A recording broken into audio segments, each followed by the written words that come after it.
N'okubanga otwegattako n'okutugoberera nsuubira oli bulungi obulamu bugamba butya. Amanya gange nze Waswa Emmanuel oli ku mukutu ogwa Trust Media Uganda saako n'omukutu ogwa Waswa Emma YouTube channel.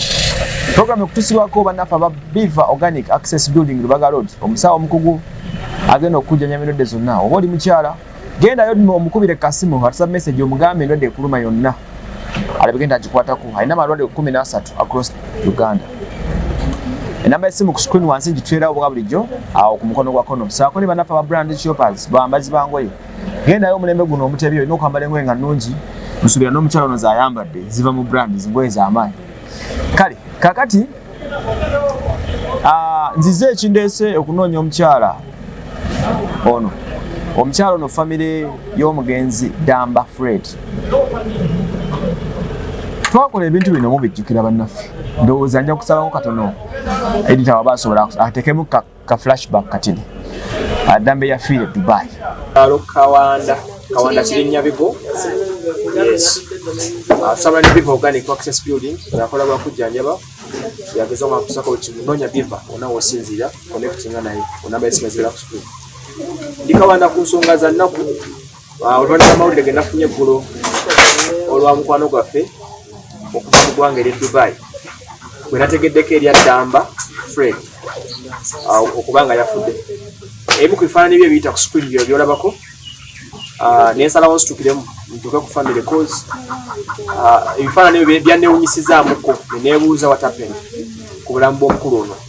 Neebaza nnyo abasinzireyo ne mutuwa information ebibagenda mu maaso tusobola okuba nga tumanya engeri gye tuyambamu abantu baffe. Ebiseera ebisinga obungi mwe mutuwa information ye tuba nga tuyamba bannaffe abeera afidde ku mawanga era bangi tubakozeeko ne batuuka nga tusinzira ku mmwe mwebale nnyo mwebale ddala.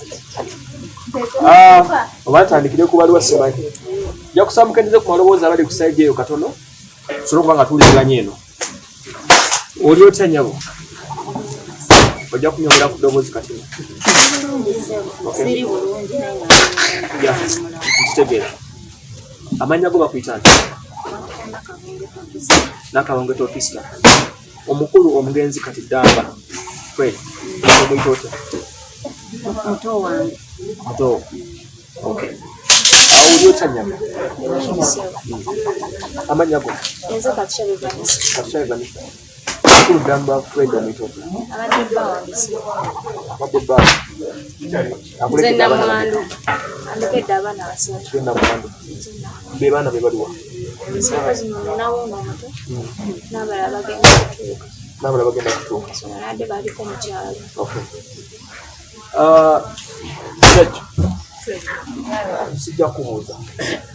Naye kitabo nnyo. Omukulu Ddaamba obadde muzukulu. Kitabo nnyo ky'okufiira muzukulu. Okay. Ddaamba Fred. Ddaamba Fred mwana wa mwannyinaze.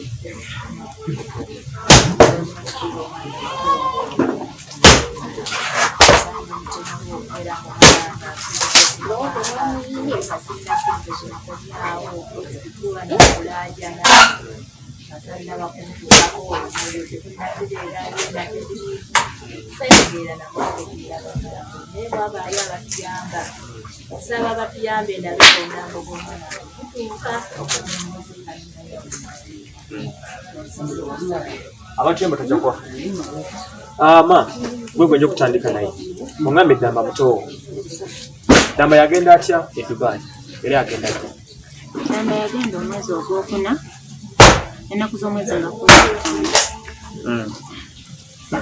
Yafuna mikwano gye oba ejyamukonekitinga ku mukyala gwe bayita Saala bene Uganda. Njagala emboozi tugipime mpola.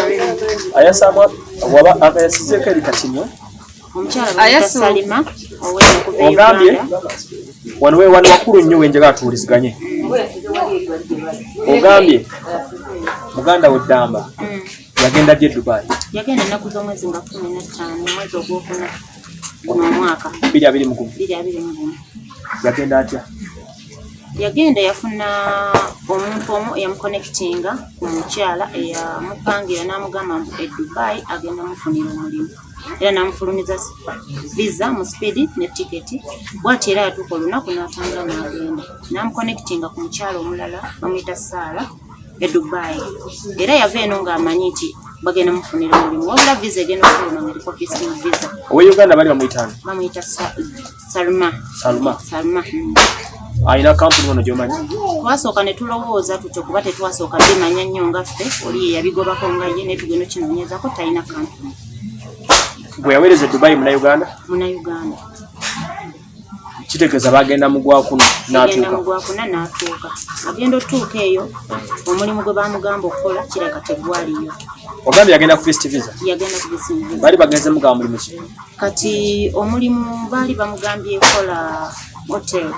Okola mu hotel?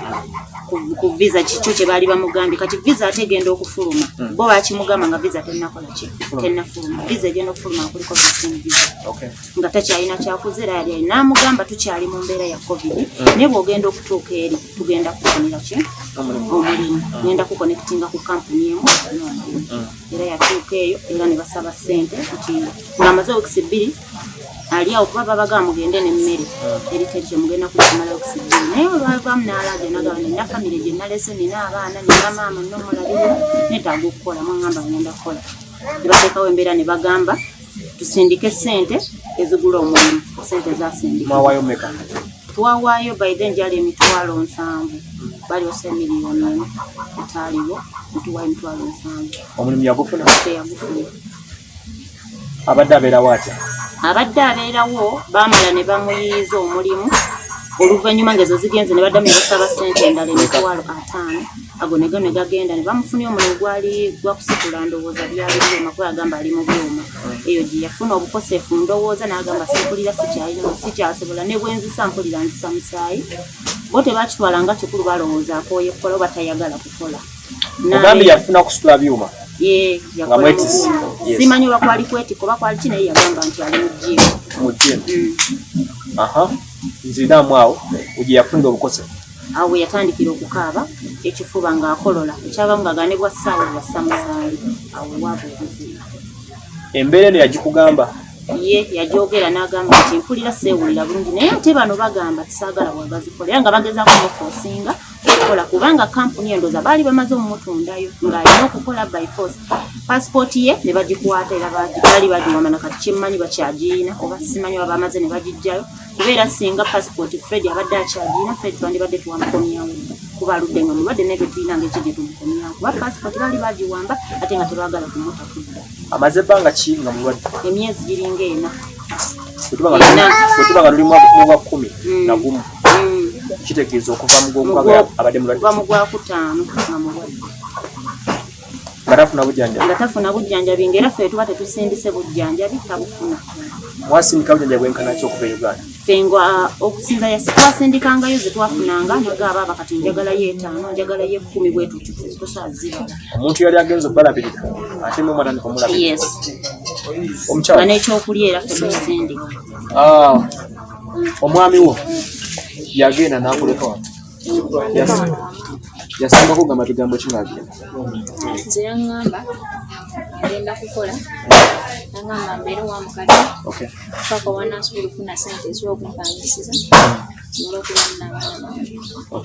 Naye mu kugenda kwe yatandika okugoba ebyo ebintu yagenda ow'omukazi we gwe bayita madamu Salma yamugamba akolera mu Masiro neera ali ku bintu bya Museveni neera ffe twatandika okumanya natumanya akolera mu kampuni neyo okututegeeza mbu yagenda ku visiting visa twakitegeera obudde buyise nzone yamusindikira passport n'amugamba yagisindika ku simu twetugenda okusomako natwala visiting visa n'akwata n'amukubira essimu n'amugamba kola ki nkuyingira ku visiting visa n'amugamba tuli mu biseera bya covid tebakkiriza bimanyi abannayuganda kukola ki kubuuka n'amugamba ngenda ku visiting visa naye woonaatuuka eri ngenda kukolera wakinki nakukolera wakinki weyatuuka eyo omukazi n'akwata n'ambulokinga nga takyayagala kumanya n'alaga n'agamba zikati ntuusa ino omukazi yamutwala yennyini jukira agambye na kampuni akolera mu nakasere uyalajana n'alaja abewa bwati batandika okusonda amasente okumusindikira mpazi na sente ali andi n'agamba musindike sente mutabani wa mwakoleki afuna omulimu ezo ne bazisindika n'akwata n'azigula bamanya kyakya azibidde okutegeera lwansonga Fred teyafunanga mulimu naye kenyini yakubira amasimu kwata yatogera naye n'agamba bannaye ekikazi kibanye okunfunira ki omulimu olwamufunira omulimu omulala tuze mukusinza sente n'era endala bamufunira omulimu gwakukola mu jiimu ebyo yafunira obuvune Natalia tanywa nga tebamuwa mmere tebamuwa mmere nabugume mazzi ganyeguga okyabo nakwatanya n'agamba leero ngenda sula ndala naye kanyewoga n'amazzi nakwata neyebaka nagattako situo ekyo ebizituwa naye gye yali agenda okufiira era ne basaba ssente ne bakwata baganda be ne bazisonda ne bakwata ne bazisindika ne bamugjayo n'agenda kufa tebasobola kumuwa bujjanjabi na paasipooti ye bagiwambye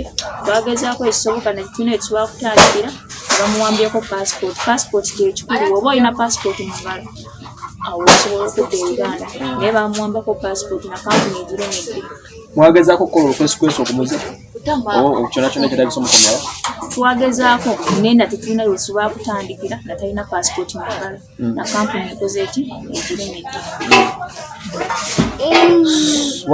ensonga bezito bwe ziri ensonga za mukulu Fred Ddaamba mu mbeera nemba nga mutambulira mbeera ya bulwadde bwe amawulire g'okufa gwe wagategedde amawulire g'okufa kwe nagategeera olunaku lwali lwasonga last week wabula tesonga mu kujja ye nga bo bannyini abamuvunaanyizibwako tebakugamba wabula Fred abadde ayina abantu beyatuconnectingako mikwano gye nga babeerao ebatutegeeza amawulire ago era bo mu kutugamba batubikira bubikizi kati bwe batubikira ne batugamba ffe naye ng'eggulo limu lwe batubikira twayogerako naye ng'era musanyufu nnyo ng'akimanyako kuba twali tumaze okusindika sente za tiketi emuzza kuba bagitusaba wano liitiri musindike tiketi omuntu wammwe mulwadde akomewo era twakikola ne tuzisindika tiketi ne bagigula oba bali feeke oba yali ffe batugamba yagulibwa kati ne tulowooza olunaku lwe yali alina otutuuka teyatuuka olunaku lwe yali alina otuuka yali wakutuuka Saturday teyatuuka ne balyoka bateekawo gundi statement egamba nti yabuze omwana wamwe tayagala kudda kituufu twareactinga nga tumanyi kiki ekiri omwana ki atulimba oba era nga twogera nabo nti omwana tugenda okiza oluvannyuma kituufu omwana ye teyeekwese wabula yali yeerwanako ye nga ye okubeera nti naye ng'olwo ebintu bye babagamba birina okutta empapula balina ozitambuza naye ng'omukyalo oyo Sala alina otambuza empapula ze yazeepeyo wabula ne audios ezimu tuziina ono bweno yagezaako mukubira nti omwana oyo olunaku lwankyalwa abuza olunaku lumwakomewo e Uganda naye ate empapula zitenazitamu yamuddamu bw'ati nze yamwekanya bwekanya namugamba tombuulira omuntu addeyo nneme okurisiivinga bano abantu abazze okukola kuba waliwo abaana abapya baali bayingiddewo ono Sala Salima oweno yabiŋŋamba nti oli bw'atyo bwe yamugamba neme okufa ku bano abazze okukola nti kuwona dde Uganda era bw'atyo empapula teyazifako Fred ne yeewaliriza okwagala okugenda nti oba agende ku kampuni agiyo paasipooti ye bo balowooza mbu akoze ki adduse so bakikola bo nga tebaagala ndo bo beebamanyi bwe babipanga bwekitulo kyali kati mbuuza ebifaananyi byenalabye namwe bye mwalabye byebyo byennyini byetulinda bitwalabye oyinza okunyonyola omuntu ebifaananyi nalabyeko ebifaananyi byebitolo by'omusaayi ng'ali katebe byeninaaze ebifaananyi ebyo byakujjidde mu mutwe gwo kiki kiwasobolwa nze ebifaananyi bye bwe nnabirabye okusinziira ku lunaku olwo lwe bagamba nti yafudde ng'ate nali nayogedde naye era nga musanyufu ate ekiro okumumbikira nti afudde bwe ntunuulira ebifaananyi byammalamu amaanyi wankubadde nti bo nga bba bamuvunaanyizibwako baali bakakasa nti si mufu naye ng'ali muki ali mu ICU naye nga bali abaatugamba mu kusooka bo baatubikira mubikire naye ng'ate bwe ntunuulira ebifaananyi bimmalamu amaanyi nga ndabi birabika ng'omuntu gwe baakuba obukubi kubanga ebitole by'omusaayi abiwanda biraga byawandiddwa wansi ebifaananyi biraga ng'omuntu tokyalinga nze ku lwange kyendaba kyalakatusa walayo kufaananya bawo kyekakudide mu birowoozo nga maama w'abaana gwe baleka ekampala omusajja yagenda abakolerere n'osinga nefaanana bito emyezi geeta twayogera naye nga tumaze okusindika ezo sente ze baatusaba liitiriiti nga tugamba omuntu waffe akomawo netwogera naye ye yali musanyufu naye n'agamba bannange apulenga kamyuzi kakajje komawo ddi komawo ewaffe e Uganda yali mulamu lwansonga teyatugambako waliwo owannuma lwansonga n'olwo ku Sande abantu bayogera naye nga mulamu bulungi nnyo naye ebifaananyi byo biraga yagezaako okwerwanako n'ayagala okusituka nabali bamugamba toyimuka kiba kitegeeza balina kye baamukola engeri gye yali abagambye ngenda kukomawo e Uganda ngenda kwogera abaana b'abantu mubabonyaabonya ne batya olw'akatale kaabwe koona ne basalawo bamukube ezo ennaku aleme obutatuuka Uganda kwogera mazima. basembye kwogera bigambo ki naye nze bigambo nasembayo okwogera naye nangamba vane ngenda kukomawo e Uganda nakomawo mbere n'abaana bange. omugenzi waba afudde abalina okudda wano e Kampala ekisooka muli bamativu n'empa y'omutabani tetuli bamativu naye kuba okufa kubeerawo kubeerawo naye kuno kuko tetuli bamativu afudde mu ngeri ki afudde atya baakubye mukube kubanga okufa kubeerawo lwaki ate olunaku lwennyini batugamba nti akomawo ate era enkeera lwe batugamba nti afudde ogambe nti lwe yalina okudda enkeera ne batugamba yabuze ate enkeera ne batugamba oladdako ne baga nti yafudde bo nga bo tebalina kye batugamba wabula tubifuna mu banne babeera nabo bo nga basize ate ffe tubatuusako information abamuvunaanyizibwako abamutwala tebafuddeyo okutugamba kintu kyonna era buli kimu tukikola nga bo tebafuddeyo ga nti ffe tubabuulira ekigenda mu maaso. nyabu okuyitana tekisa kimalini Ddaamba abeera ndi gy'oli Ddaamba mukwano gwange tusaba naye mama wetu tusaba naye ndimuweereza ku kyaki yatandika okumanya Ddaamba ng'agoba ku by'okugenda ebweru. bogaye bakoze batya babagaye batya ba kampuni gwani amannya go okay ndi muganda wa Fred Ddaamba kati omusajja yatuyita omusajja n'atukubira essimu n'atuyita ne tugenda tumumitinga musajja kyoyo ye Jeff Mukasasa n'atuyita ne tumumitinga ne twogera naye n'atugamba omusajja amuwadde enamba zaffe bamuyita Joseph omulala bamuyita Salima asobole okwogera naffe tumugulire engeri ki gye tugenda okwasaganyamu n'atugamba tukole okusalawo amangu n'atugamba nti omuntu waffe okumuzza tulina okuba nga tulina obukadde ago abiri n'atugamba ekirala bwe tuba tetulina ssente tusalewo omuntu omu aveemu mu famire agende eri e Dubai agende aziike naye nga bagenda musalisa tiketi ne visa agende alabe gye bagenda omuziika amale akomewo. bwe muba mumuleeta miliyoni 2 bwe tuba tumuleeta miliyoni 2 ze baagala tubasindikire bo bamuleete bwe mba bwe mugenda kumwisiikira eri bo bagenda okutugulira tiketi etwala omuntu ogwo omu gwe baagala nga wa famire agende aziike amale akomewo. ekyo kya buntu bulamu siri mu mativu nakyo kubanga babanga bo abali mu ssanyu. jjajja muzzukulu wanti wakusiiga Dubai obiwulire kubanga abaddayo balina engeri gye bajja kutubuuza nti taata waffe yali yaziikwawa oba okubalaka kitaata ono taata wamwe namuziikawo nze njagala mama w'abantu emboozi ya muzzukulu okuziikibwa Dubai akakakulizo kawu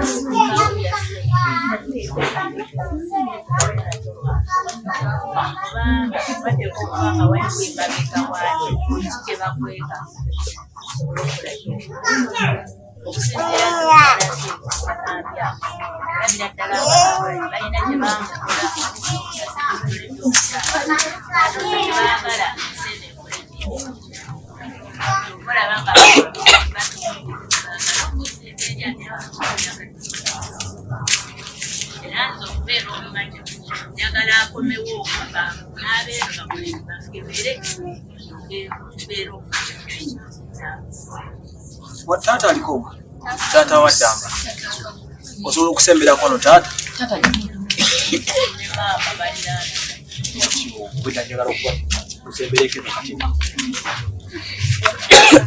kale tusali ku nsonga za Ddaamba Fred eyafiiridde mu ggwanga lya Dubai.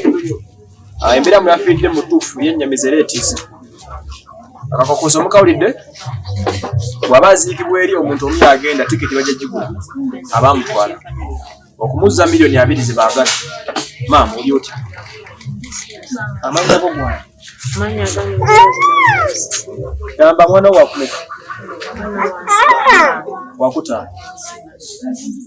Ddaamba asembye kugera ebigambo ki naye?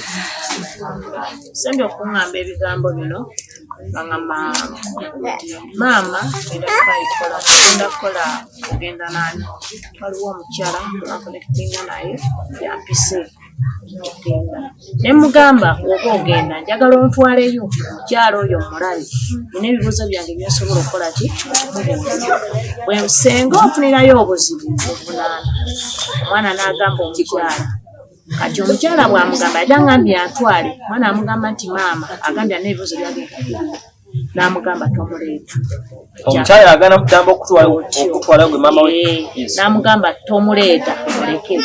Kati wayita ekiseera n'amutunza ebintu byonna mu nnyumba. yalina biki byatunda ebyo?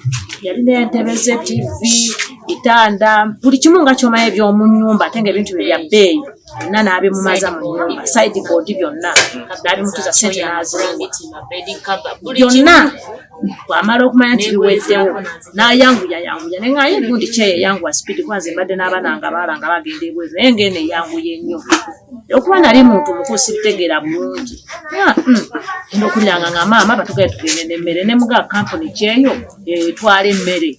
Baabasaba n'emmere? Baamusaba n'emmere era emmere omwana n'agiteekamu n'agipaaka n'agenda nayo. Okutuuka eyo nze nalwalamu awo era ne bamusindikira ebifaananyi. Kati wayita emyezi 3 ne mbuuza njagala kufuna mukyalo oyo. Waliwo omutaani wange n'ampa ennamba nemukola ne mugala naye madamu Salima nga siri musanyufu. Omwana wange lwaki takola yaleka omukyala n'abaana. Amaloboozi mukwatemu. Yaleka omukyala n'abaana kyava ngamba gwe maama Lydia nti gwe maama Fred nti nkuma pressa tekukuba nti lindako waliwo ekikampuni kyengenda okumufunira waliwo n'ekirala ngenda kumuwa omulimu.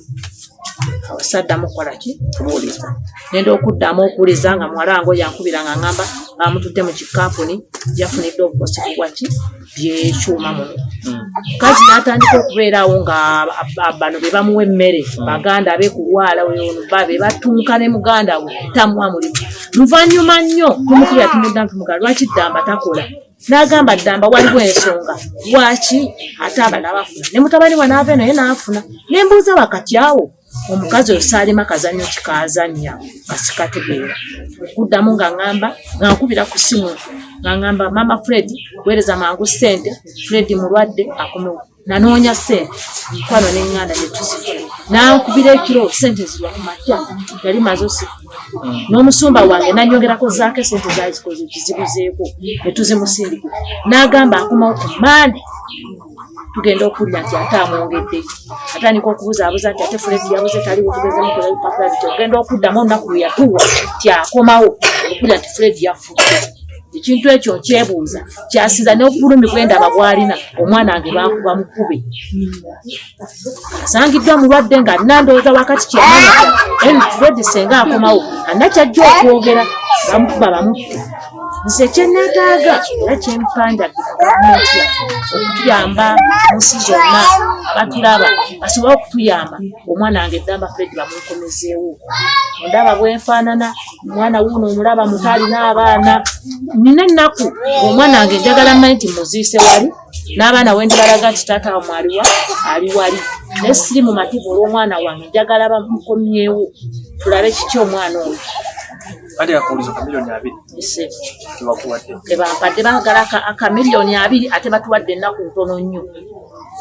Ate nga ne bw'anaatuwa ennyingi. Newe zandibadde ennaku entono zo weeziri. Ne bw'anaatuwa ennaku ennyingi era ssente teziriiwo miliyoni 2 amanya ko tali nze Godfrey Gloves omutabani Ddaamba mwana wange oyo bwewulira nti agenze okukola nsanyukamu naye byembi wulira omwana wange tiyafiiriddeyo kibi ate nange munako simanyi na sente ziziwa zinamuza muziikeko fundako omuntu ng'olabye w'omutadde ate n'abaana batunulira abato bandekedde nze mbeera mu kyalo taata obeera mu kyalo kyawe mbeera Kiboga district kyalo bakiyita Muwanga ekateera maama gwobeerawo nze mbeera kati taata ebigambo obiwulira osindika omuntu ome Dubai oba $2,000,000 sisobola kusindika muntu ne sente siziina mukyala Saluma mumugamba mukyala Salima kyemusaba njagala mwana wange sirina kirala njagala mwana wange oba yamutunze kumufuna mu bugagga njagala mwana wange sirina kirala kubira President Museveni eggwanga lyonna n'amawanga gonna gakwata omukyalo we Salima njagala mwana wange saagala sente njagala mwana kamutuusizza nga bwe yamutwala nga mulamu kati yasazeewo kumuttirayo mwagala amukomye omuziike mpumule omutima kyeneetaaga mukyala Katushazi omwami wakuzitibwa Dubai Salimu omugamba nze madamu Salima mugamba naye mukazi muzadde zomafedde alese abaana tebasoma muziika eri omwana n'akula n'akubuuza taata we naye bwe baba bamukomeza we Uganda ne tumuziika omwana buli waakula omulaga n'omugamba taata we twamuziika wano ekyo naffe ffenna tuba tujja wulira ki nga tuwowedde tetusobola kutuula nakwebaka manyi omuntu gwe bamuziika eri tulaajanira abantu bonna basobole okutuyamba ku lw'abaana baffe Ddaamba Fred batulekedde tusobole okumuziika omwana wakula omutwala maama mutabani Ddaamba akulekedde abazzukulu 3 ndekedde abazzukulu 3 olwo batunulako mukaaba era mpulira bubi sirina bwendi sirina bugumiro obugumiro bwange ng'omwana wange muziise wali nga Salima ne Saara bamuleese bamukomezzaawo so sinze sirina ssente bo bennyini bamunkomezeewo bangamba omwana wo ki muziike muteeke wali ekirala sente ze zaasindikibwa nga banoonya omulimu bwe bagamba esente ze babongerezaako ddala batuleetere mwannyinaffe ensonga za Fred Ddaamba zizo bwe zitambula mikono gyaffe tubakoola bakomuledi mwenna gye musinzire Dubai bannayuganda gye muli famire eno terina sente $2,000,000 zeetaagisa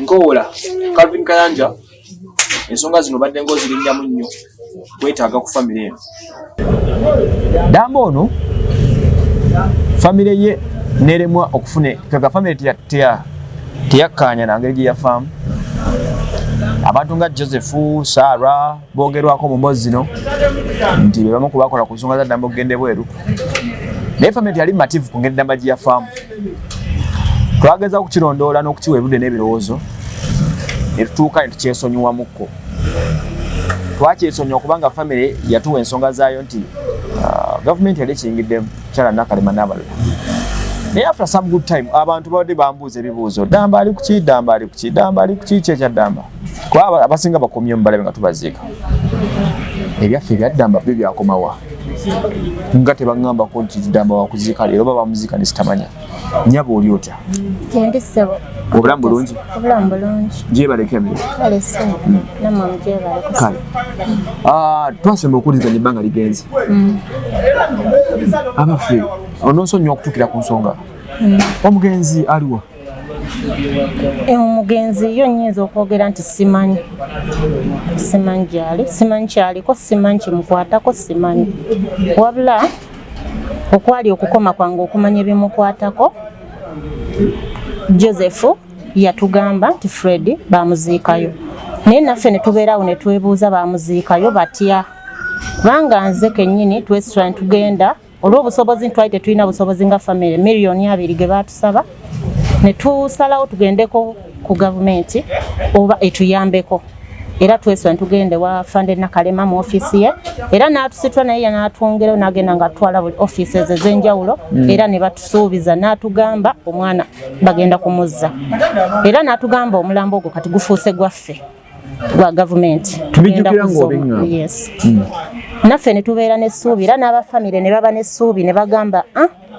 mutuufu tulabye abantu bangi gavumenti beeyambye kati naffe tulimu abo be bamu abagenda okuyambibwa kuba baakitugamba era ne batugamba kati ekyo mukitulekere wabula mutuweemu obudde era tuwakiwa obudde ne tukirekawo ne tukirekera gavumenti era ne Sir Joseph yagezangako okumbuuza ki ekigenda maaso mugaa kimu wabula waliwo kati avunaanyizibwa kweza ensonga era nagezako ne muwa n'ennamba ezimu ku bo abo era ekiseera kyatuuka nendanga ebbanga ligenda neŋŋamba naye kansooke ngobe ku mpapula zino nengenda ku Foreign Affairs naye empapula nenzifuna buli wamu buli office gye bansindikamu natuukamu nenda kusanga ku Foreign Affairs yes empapula nazifuna ne bansindika ku RSA nayo ne Environment of Workers yonna natuuka era empapula nziina era nabo baziina naffe ne tubeerawo nga tulinze nti omuntu waffe agenda kudda n'abafamire bonna ne bamanya nti omuntu agenda kudda ne wayita ebbanga mwezi wa December mandi awo nga Joseph nga ki ekigenda mu maaso muweereze ssente kwanze ssente tetuganye naye ate waliwo abaatugamba ekintu ekyo tukibalekere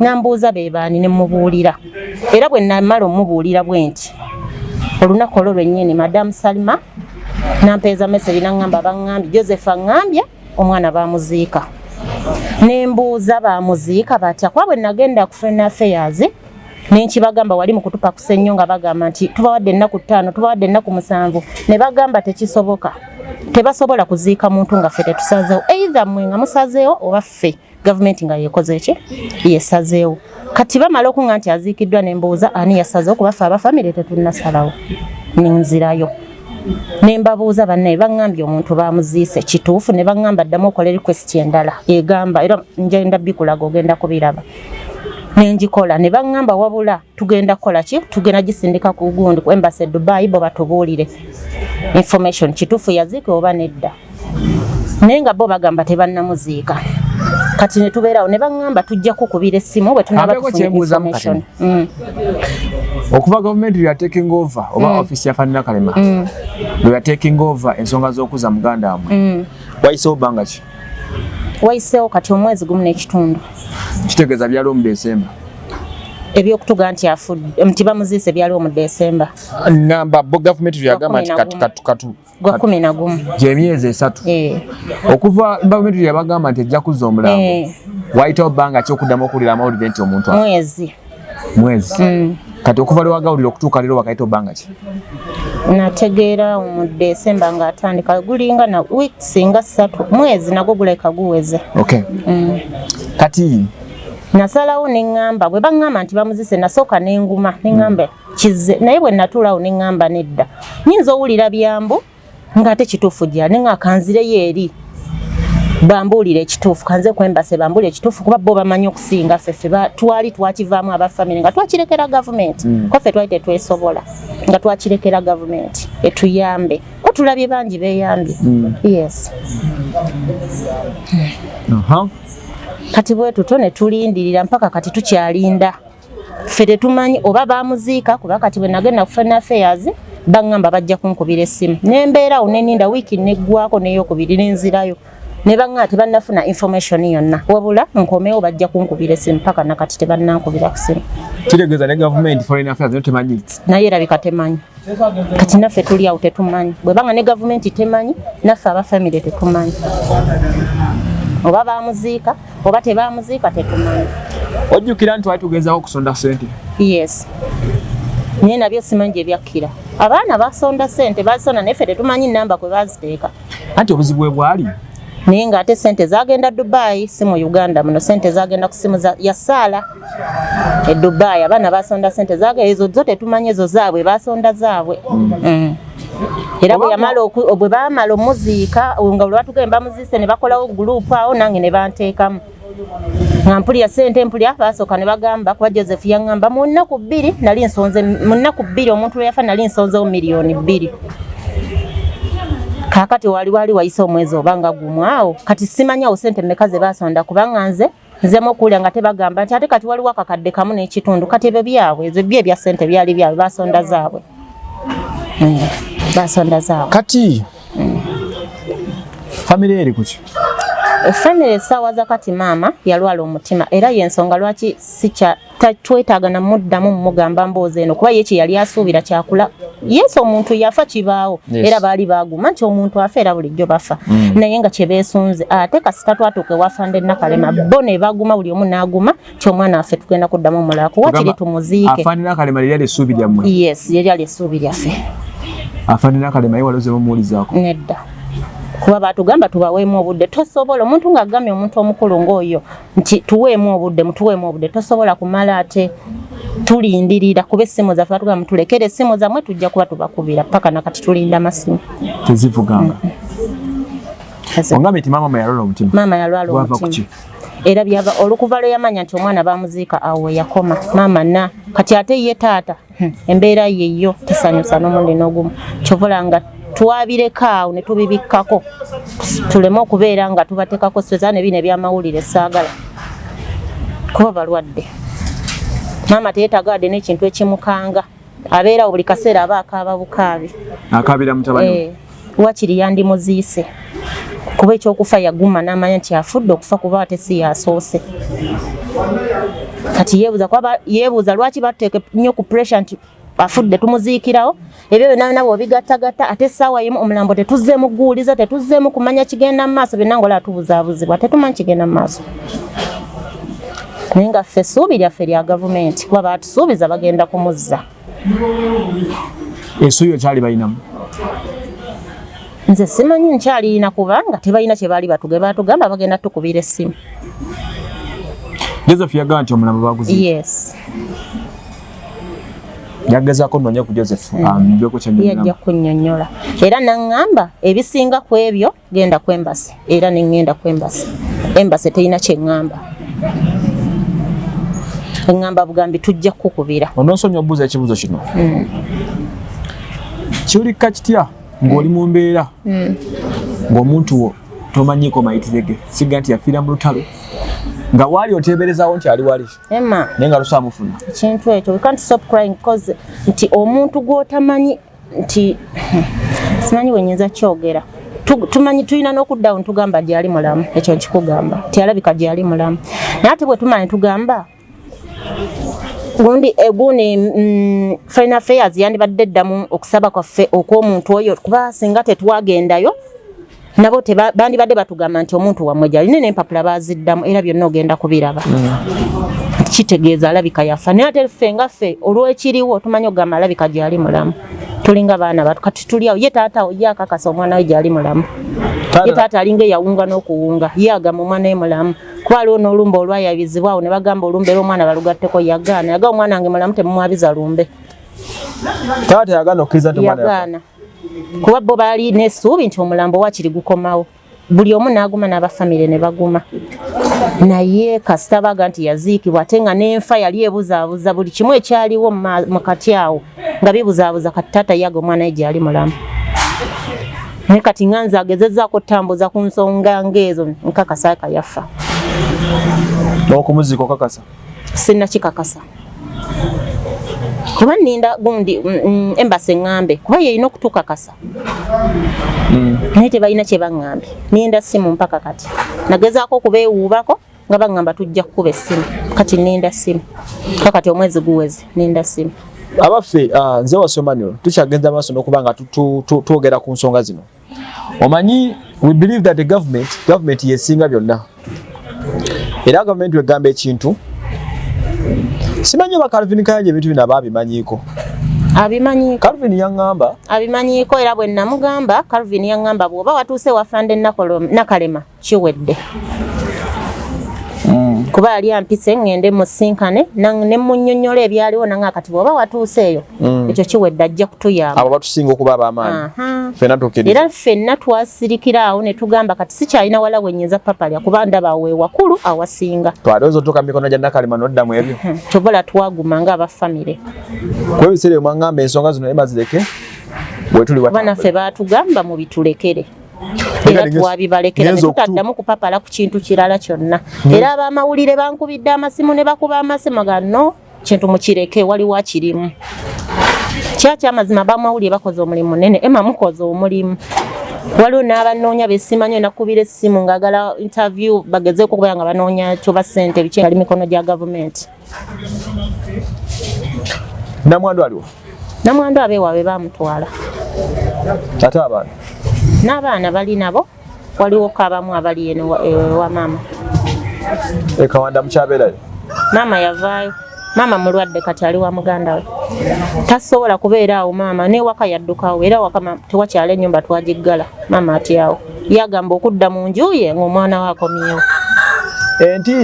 Entiisa ya maama. Baliko yatuuka n'okubaddusa ewaka. Yes maama taliwa ne bwogenda esaawa kati ennyumba yagala ogamba wakati wabeerangako muntu. Atyawo agamba akiri okudda mu nju ye ng'omulambo gw'omwana we gutuuse. Ennyumba eryoka eggulwe. Yakatugezaako kumuzaza tulabe nga tumuzza mu nnyumba tugezaako kati essaawa zino naye ekyokubanga mutabani wa muganda wammwe tali wano mu ggwanga kibakosa kitya? Kitukosa nnyo. Biki ebiganyo tambula byogamba nti kati mutuufu kino kyagaana lwa mwana oyo? Bingi kubanga kati abaana buvunaanyizibwa bwaffe essaawa za kakati. Kati waliwo yatandise okusoma nakawere kuba yaleka n'owolubuto yazaala naye omwana muwala obwonna buvunaanyizibwa ffe so singa taata waabwe abaddewo kuba byebimu bye yasuubiza agenda akola alabirire famire ne kati ffe kivunaanyizibwa ku ffe. Namwandu mugezaamuko omuntu okumukumakuma okumuza ebirowoozo? Tugezaako naye nga essaawa za kati beewaabwe be bafuba mu budaabudako akaffe tetuli naye wabula okuleka okukubayo essimu ne mumanyi abaana bali batya baali nabo na mbeera ki gye balimu kyekyokka. Tugambe tesobola kati ne bebi ye baagala muleeta kyemmanyi nze ngenda obeera ne oyo omwana gwe baakazaala bebi bamuleeta. Nkuwadde omukisa okubaddemu okuba omulango okusaba kiki oyinza okusaba? Nze kyensaba gavumenti etuyambe kuba yikamala byonna etubuulire ekituufu omwana waffe gyali bamuziika gyali mulamu agenda kudda tagenda kudda kuba tuli confused tetumanyi kigenda maaso tetumanyi kubanga emirambo egisinga gikomyewo bangi abafudde waliwo neyafa mu ddwaliro lyennyini exactly muganda wange mwe yali Rashid era n'oyo weyafa wiiki emu tugenda okulaba wayita wiiki emu ng'oli akomyewo twebuuza lwaki owaffe alemeddeyo. Ekitegeeza singa temwabuzaabuzibu osanga twandibadde tulina we tutuuse kuba abafamire oba osanga balisonze ku ssente baali basazeewo sonda ssente naye kasita tuwadduka yese miliyoni 2 twali tesobola kugaweza twatya nga ffe abafamire naye twali tulinze oga nti gavumenti ng'era tugamba gavumenti bwetugamba nti kikutuse tuba mwetaaga miliyoni nga 5 muzireete tufe ezo nga tusobola oba 10 nga tusobola ogamba nti tutandikirawo naye 2 twali tetugasobola. Nekale wakiri wandigambe wandigezezaako anyway walembera moga nti kazi tuleme tukkiriza omulambo gutulemeddeyo lwa ssente naye twali bagumu kuba ffe tumanyi gavumenti teremwa nekati tulabye bangi beeyambye muli mu mbeera okubanga temanyi kiddako tetumanyi kiddako tetumanyi nakiriwo. Wagenzi nongamba nti temukyagala kulabikira mu mawulire mwafunamu okutiisibwatiisibwa? Mu ntandikwa twafunamu okutiisibwatiisibwa nebimala nebikoma kubanga byemala nebiggwa kati sikyafunayo simu n'emu enkubirwa ekyo mma nnimbye tewali naye ekya kamera kino lwaki jasinatidde bakadde bange abo saagala nnyo bamanye emboozi eno kubajjukiza kubanga embeera gye balimu si nnungi bali bafuuka kati baana bato. Obulamu bwakendeera because of omutabani bwakendeerera ddala tesisuubira kuddamu tebasobola kuddamu ne batereera.